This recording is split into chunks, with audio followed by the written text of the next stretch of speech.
मुस्तकिल बिजनेसी मालिक को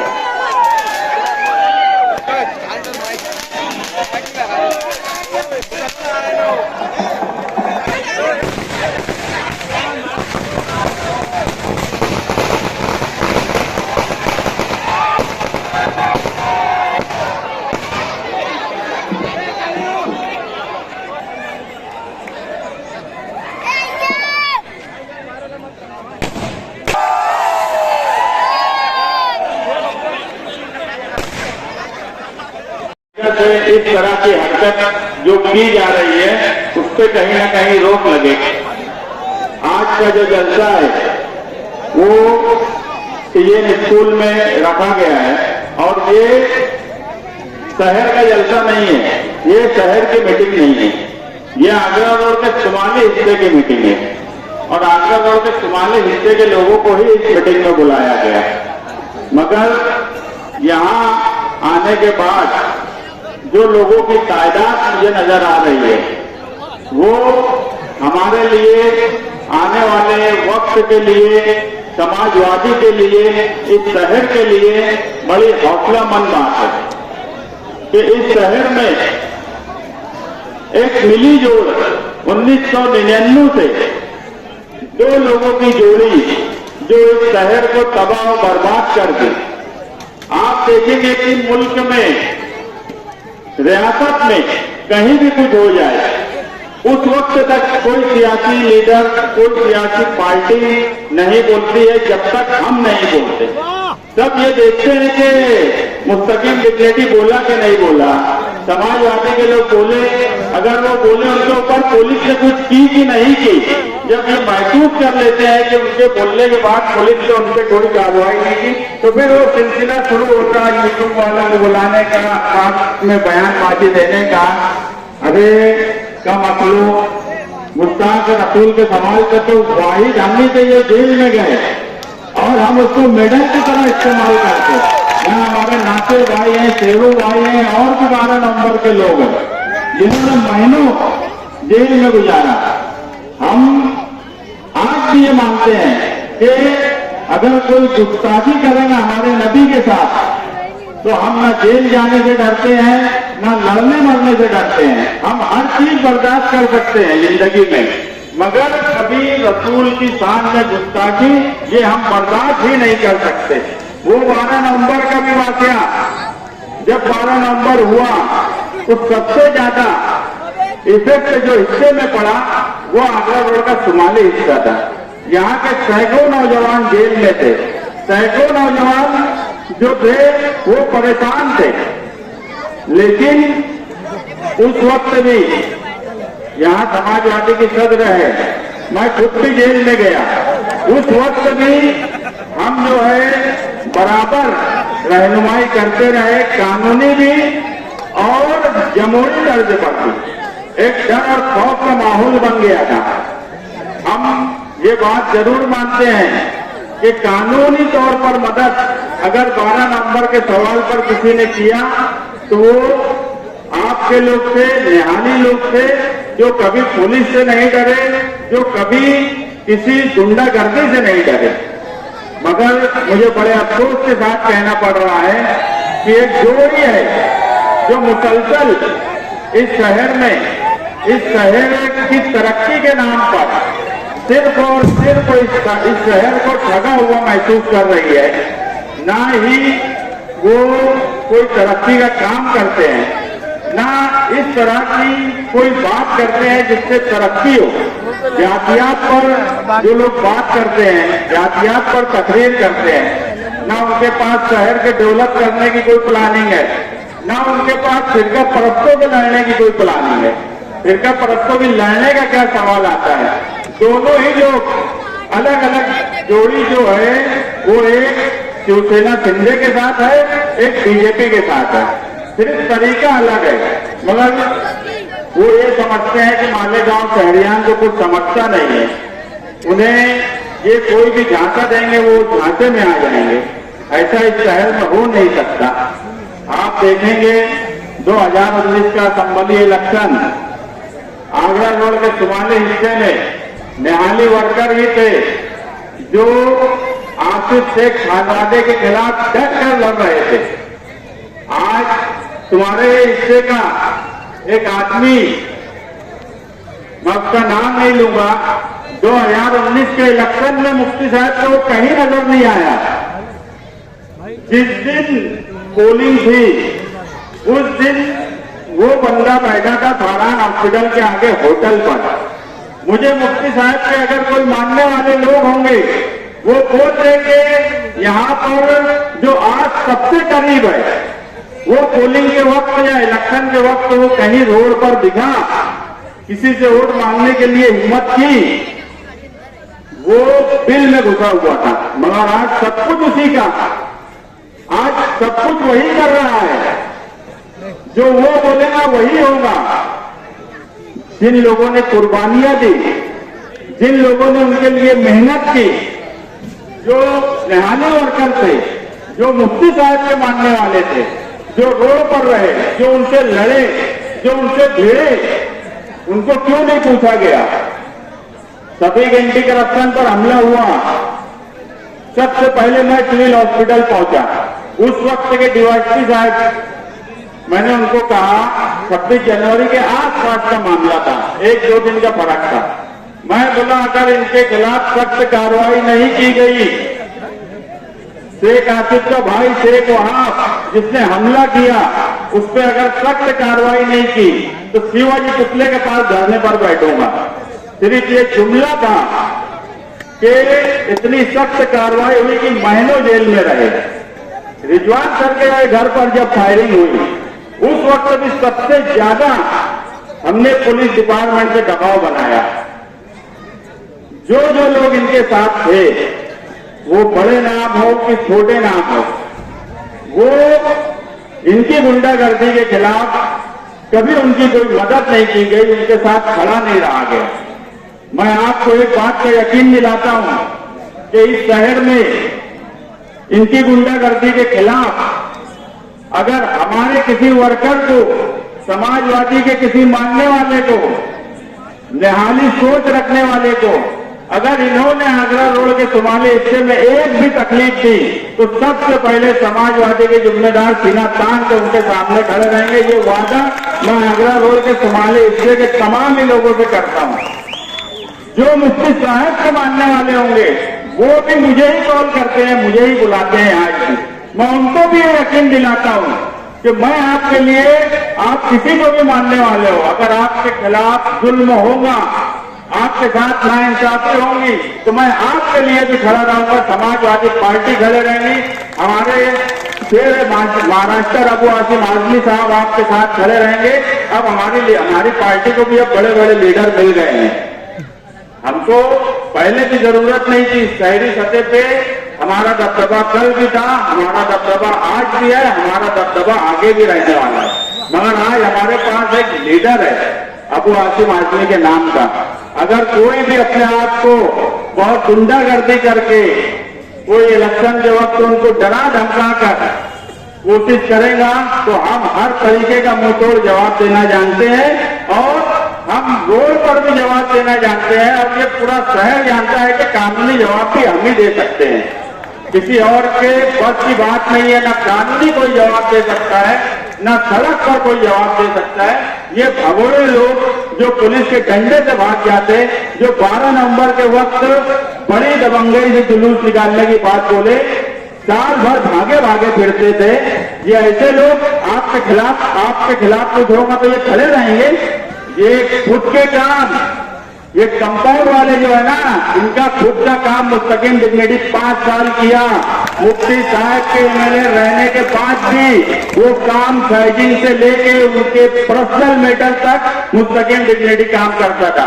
और वो खुद ये बोलते थे कि वो क्या बोलेंगे, उनकी पार्टी के कारपोरेटर उनके सामने पुलिस से तमाचा खा लिया, आके बड़ी शान से पोस्टर फाड़ दिए। तुम्हारा जब बस चलेगा उनका पोस्टर फाड़ेंगे, जब बस चलेगा उनके साथ बैठेंगे। तुमके आगरा रोड के शुमाली हिस्से को, नया इस्लामपुरा, हजार खोली, आयशा नगर, ध्यान नगर, इन सब एरिया के लोगों को बेवकूफ समझते हो।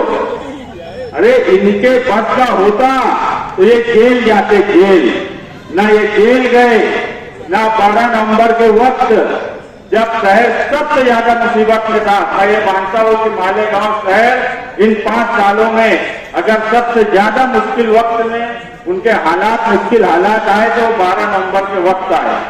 एक डर और खौफ इस शहर में था, लोग जेल में चले गए, मगर उसके बाद भी कोई जेल में नहीं आया। कोई इतना दबाव इतने बड़े बहुत बड़े हम बनते, हम ऐसे हैं, हम वैसे हैं, जेल जाने से डरते, पुलिस से बात करने को ये डरते। बोलने को तो मैं बहुत कुछ बोल सकता हूं, मगर मैं सिर्फ आपको एक ही बात बोलूंगा। आज आप यहाँ जितनी बड़ी तादाद में आए हैं, ये कहीं न कहीं ये हमें महसूस कर रहा है कि आगरा रोड के शुमाली हिस्से में समाजवादी की लहर रहेगी और 1 नंबर पर समाजवादी ये हिस्सा रहेगा। और ये आपने यहाँ आकर ये बता दिया कि ये निहाल साहब का गढ़ क्यों है। ये गढ़ इसलिए है, ये आपकी तादाद जो है यहाँ बैठी हुई, ये इसलिए गढ़, ये मेरी वजह से नहीं है, ये शान हिंद की वजह से नहीं है, ये अब्दुल बाकी की वजह से नहीं है, ये नासिर किराना वाले की वजह से नहीं है। ये सिर्फ आप लोग जो यहाँ पर आए हो, ये तादाद ही हमारे लिए ये गढ़ है। और आज आपने साबित कर दिया कि ये हिस्सा हमारा गढ़ है और इंशाअल्लाह हमारा गढ़ रहेगा। आने वाला वक्त इलेक्शन का है। हरियाणा और जम्मू कश्मीर का आज इलेक्शन डिक्लेयर हो गया। अपना भी इलेक्शन अक्टूबर आखिर में या नवंबर में होगा। एक अंदाज लगाया जा रहा है कि अभी डिक्लेयर नहीं हुआ तो नवंबर में होगा। मैं आपसे सिर्फ एक ही बात कहूंगा कि रोड और गटर की सियासत कब तक इस शहर में होगी। 25 साल से तू मुझे मल्ला बोल, मैं तुझे हाजी बोलूं। पूरे हिंदुस्तान में कहीं ऐसी सियासत नहीं होगी। एक बोलता है आसिफ शेख, बोलता मुफ्ती साहब मेरे लीडर, मुफ्ती साहब बोलते हैं आसिफ शेख जो है वही लीडर। अरे ये कौन सा, तुम क्या गांव को बेवकूफ समझते हो? तुमने सिर्फ एक बात ठान ली कि हम ही दोनों इस शहर में राज करें या वो करें या ये करें। जब से इनकी तीसरी ताकत इनको इस शहर में नजर आई और शहर बदलाव की तरफ देखने लगा, जब से इनकी सिट्टी बिट्टी गुल हो गई है। ये हैरान परेशान है। जो लोग दावा किया करते थे कि बड़े फिदायीन हैं हमारे पास, बड़े जानसार हैं हमारे पास, 10,000 20,000 दे के रोक रहे, मुस्तकिल डिग्निटी से या समाजवादी के किसी जिम्मेदार से कोई बात कर ले रहा है तो बेचारे का 10-20,000 का फायदा हो जा रहा। इतना तो है हमारे अंदर। ये हालत ये हो गई कि भगदड़ मची हुई है। बड़ी मुश्किल से रोकने की कोशिश कर रहे हैं मगर रोक नहीं पा रहे हैं। आज हमारे मोहम्मद मेंबर जिनका इंतकाल हो गया, जनता दल के थे, उनके लड़के हफीज भाई पार्टी में शामिल हुए, हफीज भाई हुए और सैकड़ों नौजवान हुए। बहुत से लोगों का इस्तेकबाल नहीं हो सका। मैं पार्टी ऑफिस को उनको बुलाकर इस्तेकबाल करूंगा, मगर इस तरह के नौजवान, मैं सियासत में एक्टिव सियासत में मैं 20 साल से हूं, मैंने कभी इस तरह से पार्टी में नौजवानों की शमूलियत नहीं देखी। आप देखेंगे किसी पार्टी में नौजवान इतनी बड़ी तादाद में शामिल नहीं हो रहे हैं, सिर्फ तुम्हारी पार्टी में शामिल हो रहे हैं। मैं 20 साल से मैं बोल रहा हूँ, एक्टिव पॉलिटिक्स में हूँ, मैंने खुद भी कभी इतनी बड़ी तादाद में लोगों को शामिल होते नहीं देखा। इसका मतलब है कि लोग बदलाव चाहते हैं। लोग चाहते हैं कि अब बात सिर्फ तरक्की की नारे से ना हो, अब बात अमली तौर पर, अब बात कॉलेज की क्यों नहीं होती, अब बात रोजगार की क्यों नहीं होती, अब बात नौजवानों और बच्चों के मुस्तकबिल की क्यों नहीं होती। मैं इससे पहले भी बोला, आप रोड और गटर के लिए वोट देंगे तो किसी को भी देंगे, कोई भी बना देना, एक एमएलए चुन के आएगा, घर पे सो भी जाएंगे तो 5 करोड़ उसको फंड मिलता है और रोड और गटर बन जाती है, मगर ईमानदारी से नहीं बनती। एमएलए का काम इस शहर में 25 साल से बताया ही नहीं है। ये स्कूल जहां आप मीटिंग ले रहे हो, बताओ मुझे कौन सी सियासी पार्टी ने गरीबों की बस्ती में, जब तो आबादी भी नहीं थी, कोई स्कूल शुरू किया। मैं हमेशा बोलता हूं कि 25 सालों में इस जोड़ी ने शेख आसिफ और मुफ्ती इस्माइल की जोड़ी ने अगर कॉलेज तो छोड़ो कि स्कूल बनाई हो तो वो आकर बताए कि ये स्कूल बनाई है। क्यों रोजगार के ताल्लुक से बात नहीं होती? शहर बढ़ता जा रहा है, यहां से रमजानपुरा पहाड़ लगने तक आबादी बढ़ रही है। कोई प्लानिंग है? आप किसी भी शहर में चले जाइए, जब शहर दूसरे हिस्से में बढ़ना शुरू होता है तो एक प्लान के तहत होता है। इन्हें कुछ समझता ही नहीं, ये कुछ करना ही नहीं चाहते। जितना ओरिजिनल वाले गांव है उससे खराब नए हिस्से में बसना शुरू हुआ। जमीन गलत तरीके से बेच लोगों को फंसाने का काम करते। इस तरह की पॉलिटिक्स 25 सालों से हो रही है। एक एक बात, एक एक चीज का हिसाब है। अभी तो बहुत वक्त है इलेक्शन को। आपकी यहाँ तादाद हमको इतना तो हौसला देती कि हम बड़ी ताकत से इलेक्शन लड़ेंगे। और एक खुशखबरी भी आपको दे देता हूँ कि इंशाअल्लाह पहला टिकट तुम्हारी पार्टी का ही शहर में ऐलान होगा। बाकी तो किसी के पास झंडा नहीं है, किसी के पास झंडा नहीं है। कोई जाके की हुजूरी कर रहे कि भैया कौन सी पार्टी से लड़ेंगे। मैं आज तुमको बोल रहा हूँ, सबसे पहला ऐलान तुम्हारी पार्टी की तरफ से असेंबली में होने वाला है। ये मैं आपको यकीन दिलाता हूँ कि इस शहर में आप ऊपर के जो लीडरान है वो भी बड़े फिक्रमंद है कि मालेगांव शहर में किस तरह से इलेक्शन जीता जाए। और आप लोगों की सारी एक्टिविटीज वो देख भी रहे हैं, समझ रहे हैं। मैं आपको बोला कि पहला टिकट इस शहर में समाजवादी पार्टी का ऐलान होगा इंशाअल्लाह ताला, और बहुत जल्द होगा। मैं आपसे बस यही गुजारिश करूंगा कि पार्टी एक तंजीम है और तंजीम जो है वर्कर से चलती है, जिम्मेदारों से चलती है। इलेक्शन जो है अकेले न मैं लड़ सकता हूं, न शान नहीं लड़ सकती है, न कोई और लड़ सकता है। जब तक आप लोग अभी से अपने अपने साथी, अपने अपने घर वालों को और एक माहौल जो बना हुआ है उसको संभालने की कोशिश करें। शहर बड़ा हो गया है, हमारा खानदान सियासत में नहीं है। हमारे खानदान, हम हमेशा यही बोलते रहे कि जो हमारी पार्टी है वही हमारा परिवार है, वही हमारे भाई है, वही हमारे सरपरस्त है। तो आप भी लोग हो जो कुछ लोगों को बड़ा घमंड है अपने खानदान पर, और खानदान पर घमंड इसलिए है कि चोरी का मौका देते, बदुनवानी और करप्शन का मौका देते। इस शहर में गुंडागर्दी और बदुनवानी को अगर कोई रोक सकता है तो वो तुम ही रोक सकते हो। और हम पूरी ईमानदारी से गुंडागर्दी, बदुनवानी, पहले की कांग्रेस, बाद की राष्ट्रवादी, अभी बगैर झंडे डंडे के इधर उधर जो फिर रहे हैं, दुनिया को बेवकूफ समझ रहे हैं, बीजेपी के तलवे चाटने के चक्कर में लगे हैं। एक तो राज्यसभा में आप दूसरी जगह चाट चुके हैं, शिंदे उनसे मोहब्बत भी करते हैं, मगर इस शहर की सबसे अहम बात अगर कोई थी तो वो ये थी कि ये शहर कभी कितना भी फायदा हो जाए माली, ये शहर कभी फिरका परस्तों के खिलाफ होगा नहीं।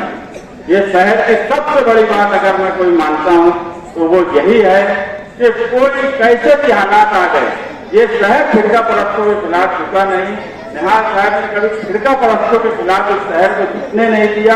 निहाल साहब ने फिरका परस्तों के खिलाफ इस शहर का सर ऊंचा ही रखा है, और इंशाअल्लाह हम भी इस शहर को फिरका परस्तों के खिलाफ ऊंचा ही रखेंगे। फिरका परस्तों से भी हम लड़ेंगे, बदुनवानों से भी हम लड़ेंगे, गुंडागर्दी करने वालों से भी हम लड़ेंगे। मैं आपको वापस भी यकीन दिलाता हूं कि किसी भी आगरा रोड के शुमाली हिस्से में किसी के साथ गुंडागर्दी अगर हुई तो मुंहतोड़ जवाब देंगे। वो रोड पर आकर देना पड़े, कानूनी तौर पर देना पड़े, मगर हम मुंहतोड़ जवाब देंगे। मैं आपको यकीन दिलाता हूं। बस इतना ही कहकर मैं अपनी बात खत्म करता हूं।